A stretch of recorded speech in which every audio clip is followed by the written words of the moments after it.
Namaskar, friends. As you know, the CCN Cabinet met this morning.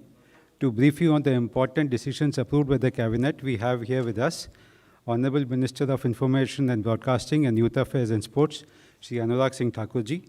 My warm welcome to the Honorable Minister.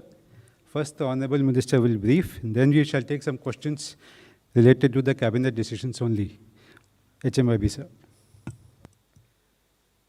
धन्यवाद जयदीप जी। नमस्कार मित्रों, आज cabinet committee on economic affairs और cabinet की बैठक हुई और उनमें जो निर्णय लिए गए उनको एक एक करके मैं आप सबके सामने रखूँगा। जम्मू कश्मीर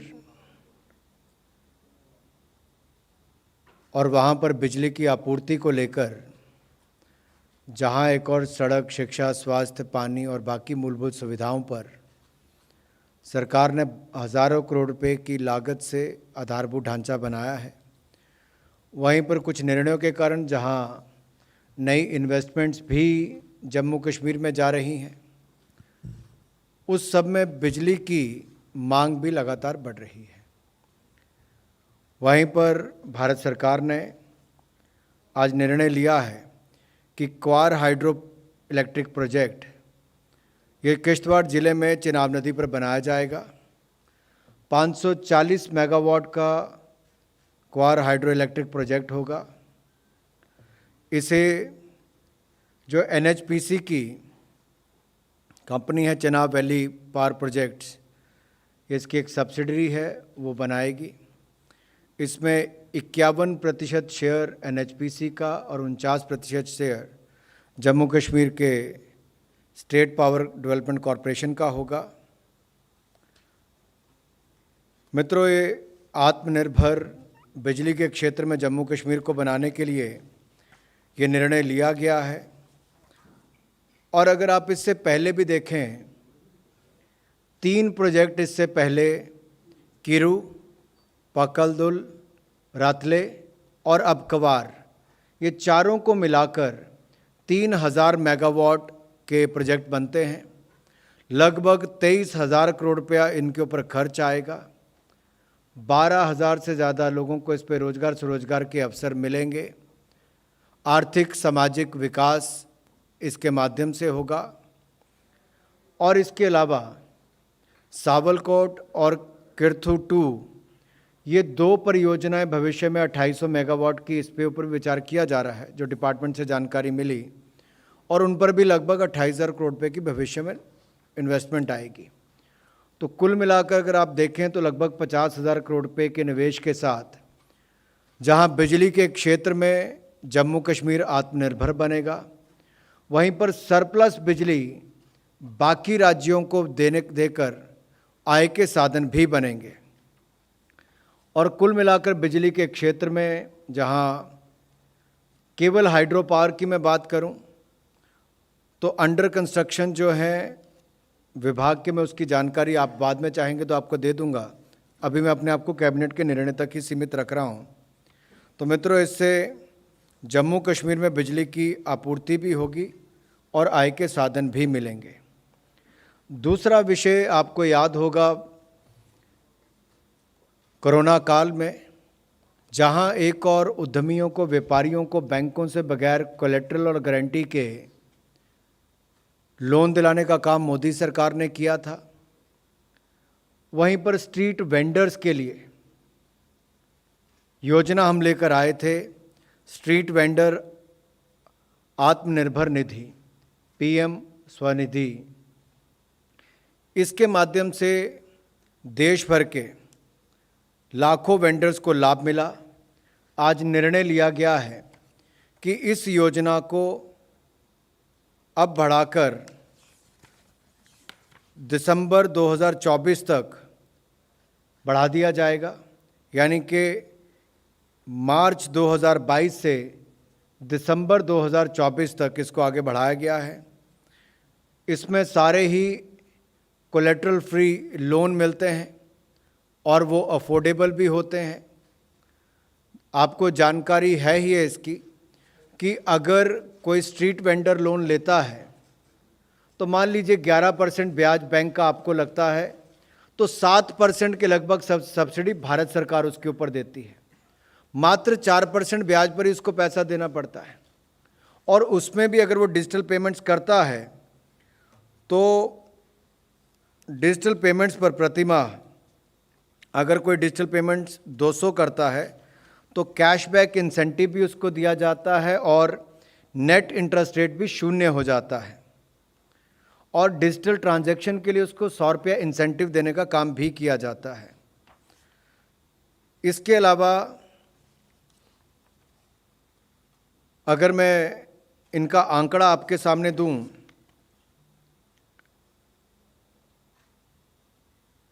तो स्वनिधि से समृद्धि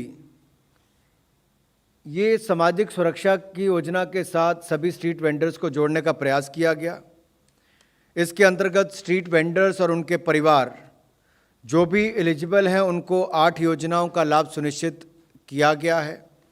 पीएम जीवन ज्योति बीमा योजना, पीएम सुरक्षा बीमा योजना और one nation one ration card, PM Jan Dhan Yojana, PM Shram Yogi Maandhan Yojana और registration under building and other construction worker Janani Suraksha Yojana और पीएम मातृ वंदना योजना। इसके अंतर्गत इनके लाभार्थियों को भी इसके साथ जोड़ने का काम किया गया है। 21 अप्रैल 2022 तक 42 लाख एप्लीकेशंस आई थी, जिनमें से 31,90,000 को ऋण की स्वीकृति दी जा चुकी है। 31,90,000 वेंडर्स इसका लाभ उठा रहे हैं और 29,50,000 वेंडर्स को 2,926 करोड़ रुपये का ऋण अब तक दिया जा चुका है। इसका पहला भाग या अंश जो हम कहें 31 मार्च 2021 तक 10.9 लाख ऋण पूरे किए जा चुके हैं और दूसरी ट्रांश जो है उसको 3.6 लाख ऋण एप्लीकेशन प्राप्त हुई हैं, जिनमें से 2.3 लाख प्रार्थियों को ऋण की मंजूरी दी जा चुकी है। तो स्वनिधि से समृद्धि योजना के अंतर्गत विभिन्न योजनाओं के लिए अब तक 16.7 लाख लाभार्थियों को 23.2 लाख सैंक्शंस किए जा चुके हैं।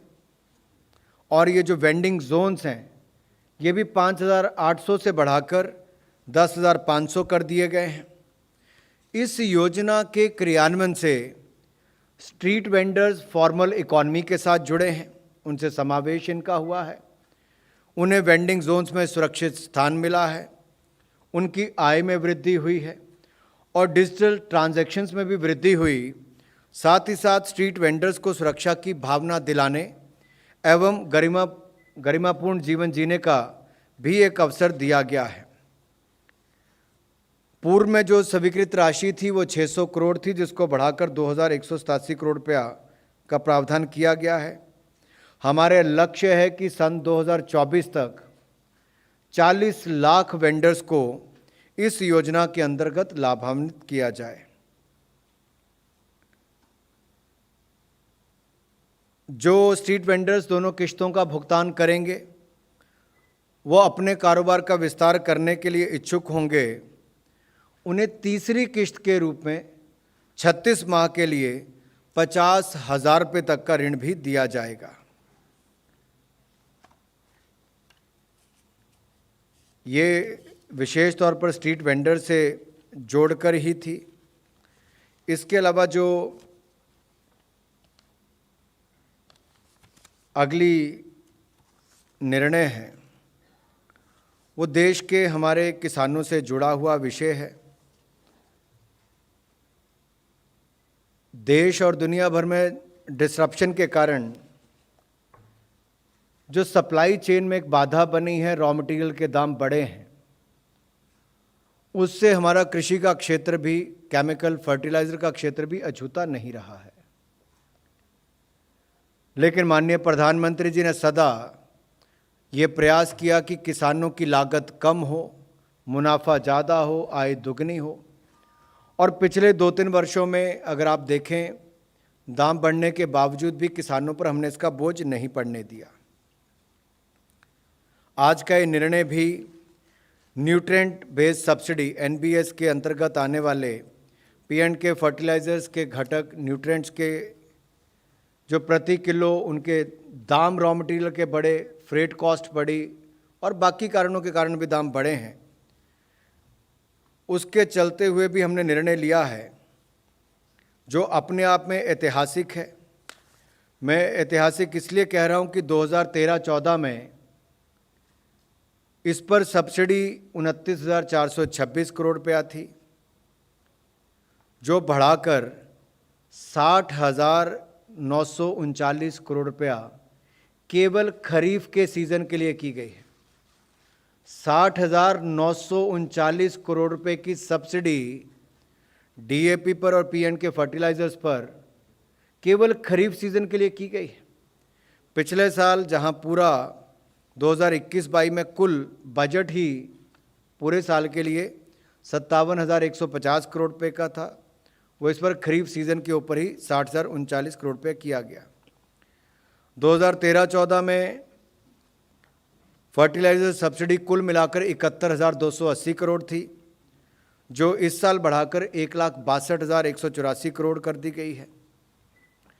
अगर मैं केवल आपको DAP का ही उदाहरण दूं तो 2020-21 में DAP के एक बैग के ऊपर 512 रुपये की सब्सिडी दी जाती थी, जिसको 5 गुना वृद्धि करके 2,501 रुपया इस वर्ष कर दिया गया है खरीफ के सीज़न के लिए। ये अपने आप में दिखाता है कि किसानों के हित में उनके ऊपर दाम, बढ़े हुए दामों का बोझ ना पड़े।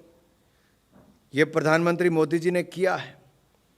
1,350 रुपया MRP DAP की है, वो इतनी ही रहेगी, यानी कि 2,501 रुपया सब्सिडी एक बैग के ऊपर है। जिस बैग की कीमत 1,350 रुपया है और 2,501 रुपया सब्सिडी है, यानी कि 3,851 रुपया एक्चुअल कॉस्ट होनी चाहिए, तो हमने किसान को उसमें भी लाभ दिया है। इसी तरह से ही इसके NPK और यूरिया में भी वो फ़र्क बदलाव आपको देखने को मिलेगा। इस मैं उस पर प्रश्न उत्तर में आएंगे तो उस पर आ जाएंगे आपके पास। जैसा मैंने कहा कि 2021-22 में पूरे साल में 57,150 करोड़ रुपए की सब्सिडी थी P&K पर। इस साल केवल 6 महीने के लिए 60,939 करोड़ रुपए की सब्सिडी हमने तय की है। ये अपने आप में बहुत बड़ी है। प्रति बैग भी DAP की देखेंगे तो उसमें भी जहां 501 रुपया थी, 512 रुपया थी, उसको बढ़ाकर 2,501 रुपया की गई है। तो ये अपने आप में दिखाता है कि ये जो फ्लक्चुएशन मार्केट में है, उतार चढ़ाव जो रेट का है, इसका किसान के जीवन पर, किसान के लागत पर, खेती बाड़ी पे प्रभाव ना पड़े, इसलिए निर्णय लिया गया है।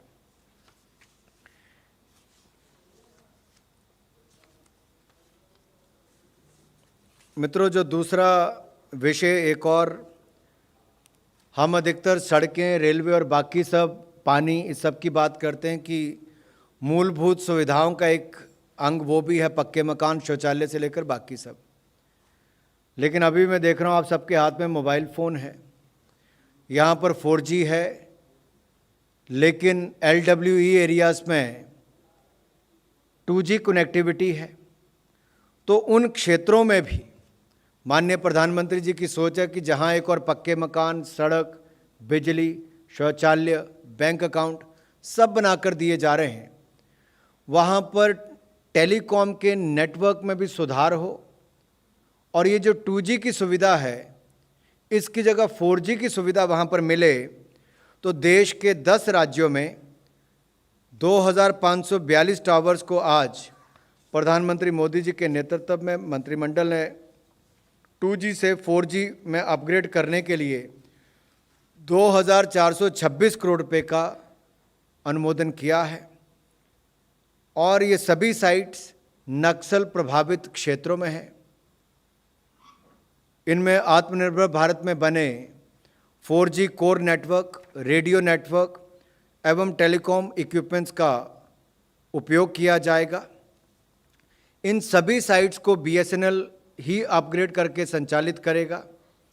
इसमें आंध्र प्रदेश में 346, बिहार में 16, छत्तीसगढ़ में 971, झारखंड में 450, मध्य प्रदेश में 23, महाराष्ट्र में 125, उड़ीसा में 483, पश्चिम बंगाल में 33, उत्तर प्रदेश में 42, तेलंगाना में 53, कुल मिलाकर 2542 टावर्स को अपग्रेड किया जाएगा, 4G बनाया जाएगा।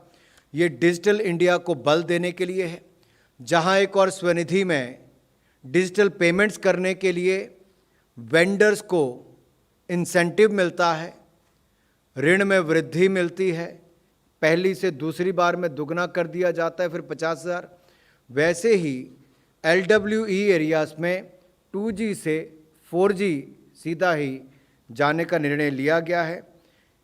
इससे इलाके में अगर मैं कहूँ, जो टेलीमेडिसिन की बात हो, ई गवर्नेंस की बात हो, बैंकिंग सुविधाओं की बात हो, टेली एजुकेशन की बात हो, टेलीमेडिसिन की बात हो, इनमें गुणवत्ता आएगी, इनमें सुधार होगा। और आपदा के समय हमने ग्रामीण अंचल में हमने देखा कि कैसे ग्रामीण क्षेत्रों में गरीब बच्चों ने भी और बाकियों ने भी टेलीकॉम सेवाओं के माध्यम से पढ़ाई लिखाई की है।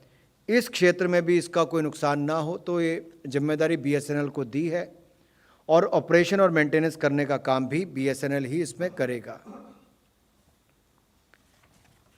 मित्रों, जो अगला विषय है वो बैंकिंग से जुड़ा हुआ है,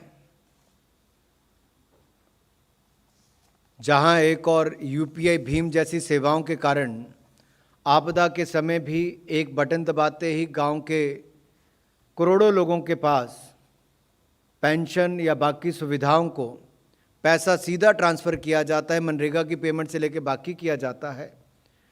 वैसे ही प्रयास ये भी था जब निर्णय लिया गया था मोदी जी के नेतृत्व में कि दूर सुदूर ग्रामीण क्षेत्रों में जहां एक और बैंकिंग की सुविधा मिले, वहीं पर भारतीय डाक के जितने छोटे और बड़े पोस्ट ऑफिस हैं उनके माध्यम से बैंकिंग की सुविधाएं मिले।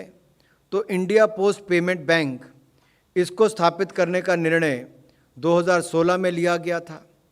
आज करीब लगभग 1,56,000 पोस्ट ऑफिस में 1,30,000, जो कुल 1,56,000 पोस्ट ऑफिस है, उनमें से 1,30,000 पोस्ट ऑफिस में इंडिया पोस्ट पेमेंट बैंक की शाखाएं स्थापित हो चुकी हैं।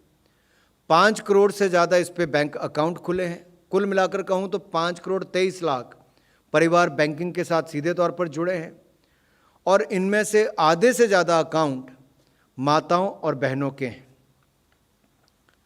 India post payment bank 1,56,434 post office तक अपने इस बैंकिंग की सुविधाओं का विस्तार करने जा रहा है और इसके लिए 820 करोड़ रुपए की अतिरिक्त इन्वेस्टमेंट करने का इसमें निर्णय लिया गया है, ताकि ग्रामीण क्षेत्रों में, पिछड़े दुर्गम क्षेत्रों में भी इंडिया पोस्ट पेमेंट बैंक के माध्यम से गरीब से गरीब व्यक्ति को, गांव में रहने वाले माताओं बहनों को, गरीबों को भी बैंकिंग की सुविधाएं मिल सके। आज ये निर्णय बहुत ऐतिहासिक भी है क्योंकि इससे और सुविधाओं का वहां पर लाभ मिल पाएगा।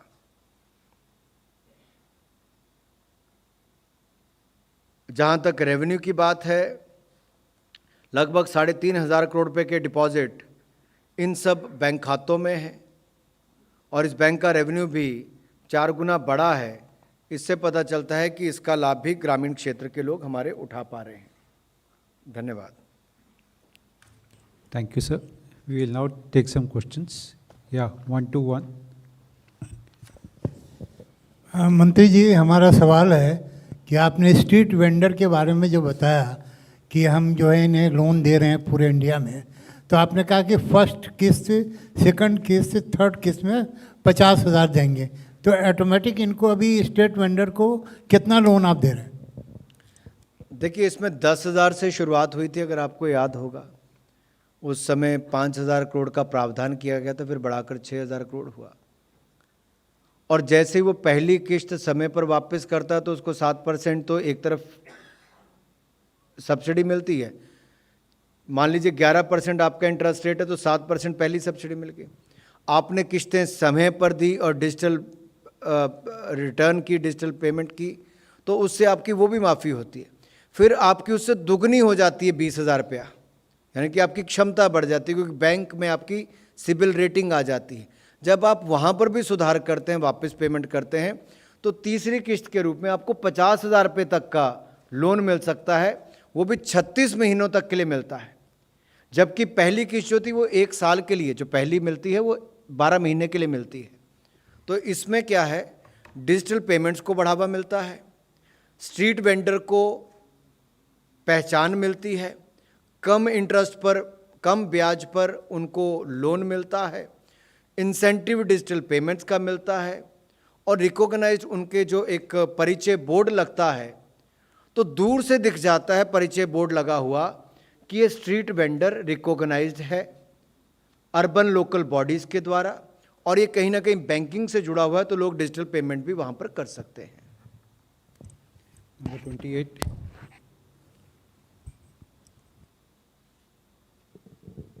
सर मैं लक्ष्मण हूँ CNBC आवाज़ से। मेरा सवाल ये है कि फर्टिलाइज़र सब्सिडी जो बढ़ाने का फैसला लिया गया है, क्या उसके बाद अब फर्टिलाइज़र कंपनियों को कीमतें बढ़ाने की ज़रूरत नहीं पड़ेगी, यानी किसानों को बढ़ी हुई कीमत नहीं देनी पड़ेगी? और दूसरा कि ये चालू कारोबारी साल के लिया गया है, पिछले कारोबारी साल के कुछ क्वार्टर में भी फर्टिलाइज़र कंपनियों को ऊंची कीमत पर कच्चे माल खरीदने पड़े थे, क्या उसकी भरपाई की जाएगी? देखिए, निर्णय इस साल के खरीफ क्रॉप को लेकर किया गया है, अगले 6 महीने के लिए किया गया है। अंतर्राष्ट्रीय बाजार में बढ़ी हुई रॉ मटेरियल की कीमतें, फ्रेट और बाकी कारण, जिसके कारण कीमतें देश ही नहीं दुनिया भर में बढ़ी हैं, उसके बावजूद भारत के किसान के ऊपर कोई बोझ ना बढ़े, इसलिए किसानों के हितों को ध्यान में रखते हुए प्रधानमंत्री मोदी जी ने, जहां 2020-21 में 512 रुपये प्रति बैग सब्सिडी मिलती थी, अब उसको बढ़ाकर 2501 रुपया प्रति बैग सब्सिडी कर दी है। और ये केवल किसानों के लिए किया गया है, इससे किसान पर बोझ नहीं पड़ेगा, और ये सब्सिडी का मतलब है कि जो कंपनीज बना रही हैं उनको ये सब्सिडी मिलेगी ताकि उनका भी नुकसान ना हो। 1, 2, 3. सर ये थोड़ा बताइए। सर तरुण शर्मा जी बिजनेस से। सर आपने 6 महीने के लिए आपने करीबन 60,000 करोड़ स्वीकृत किए हैं फर्टिलाइज़र के लिए।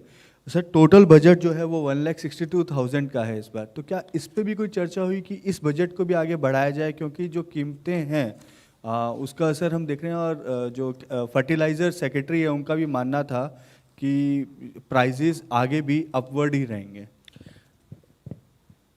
दुनिया भर में दाम किस दिशा में जाते हैं इसका अभी मुझे कहना संभव नहीं होगा,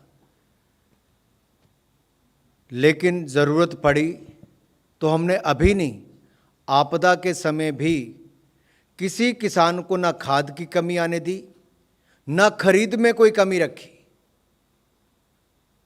सो किसान को खाद की भी पूर्ति की और खरीद की भी आपूर्ति करने का काम भारत सरकार ने किया है। इसीलिए मोदी जी किसानों के हितैषी गिने जाते हैं। और ये निर्णय भी, जब मैंने कहा कि पिछले साल के बजट को देखेंगे तो जितना पूरे साल में दिया है वो आंकड़ा भी मैंने अभी आपको बताया कि 57,150 करोड़ रुपया न्यूट्रिएंट बेस्ड सब्सिडी के P&K फर्टिलाइजर्स की अगर मैं बात करूं तो 57,150 करोड़ रुपया पूरे साल में खर्च हुआ था। इस बार केवल 6 महीने में 60,739 करोड़ रुपया खर्च कर रहे हैं। ये अपने आप में दिखाता है कि ज़रूरत पड़ी तो इसको आगे भी बढ़ाएंगे, और जब दिसंबर महीने में रिवाइज्ड एस्टिमेट आता है, दोबारा बजट पर देखा जाता है, उस पर चर्चा होगी, लेकिन किसानों पर बोझ नहीं आने देंगे।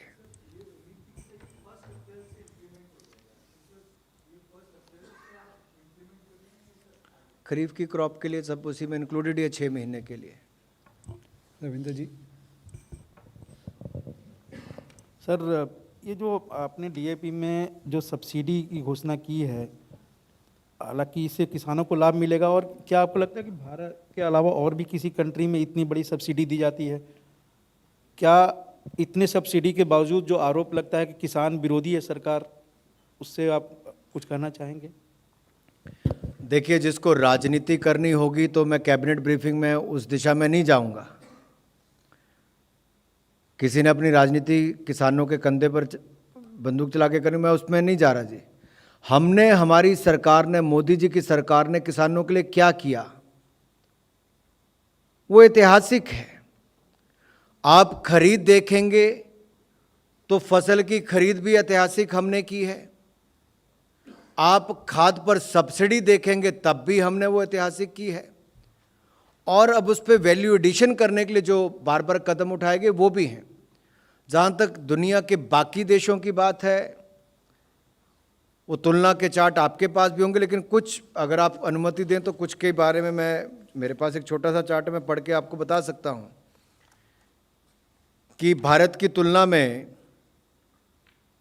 अगर डीएपी की, मैं बोरी की जैसे मैंने अभी बताया कि 1350 रुपये की है, तो पाकिस्तान में वो लगभग 4177 रुपये की है। भारत में 1350 रुपये की, तो पाकिस्तान में 4177 रुपये की, इंडोनेशिया में 9700 रुपये की,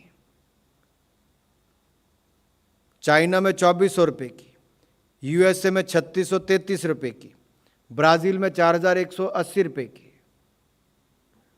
और इसी तरह से अगर आप यूरिया में देखेंगे, हमने यूरिया के दाम भी नहीं बढ़ने दिए। मैं डीएपी के अलावा ये भी कह रहा हूँ, हालांकि यूरिया में भी देश और दुनिया भर में बहुत दाम बढ़े हैं, हमने वो भी 266 रुपये ही प्रति बैग रखा है, जबकि पाकिस्तान में वो 791 रुपये है, इंडोनेशिया में 593 रुपये है, चाइना में 2100 रुपया है, यूएसए में 3600 रुपया है, बांग्लादेश में 719 रुपया है और ब्राज़ील में 3600 रुपये है। कहाँ 260 रुपया और कहाँ पे 3600 और 7000 रुपये के लगे। तो ये अपने आप में दिखाता है कि भारत ने, यानी कि मोदी जी की सरकार ने किसानों के हित में लगातार कैसे निर्णय लिए। किसानों की इनपुट कॉस्ट यानी कि उनकी लागत नहीं बढ़ने दी, जिसमें से एक बहुत बड़ा हिस्सा डीएपी का और फर्टिलाइज़र और खाद का, यूरिया का है। तो हमने इसको बड़ी गंभीरता के साथ लिया है और कहीं पर कमी भी नहीं आने दी है। नंबर 4।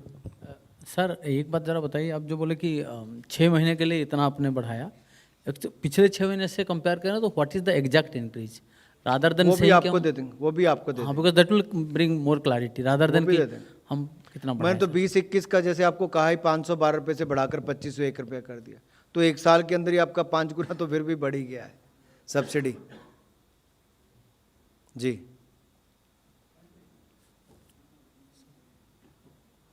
धन्यवाद बहुत बहुत। Thank you, friends. We close the press conference now.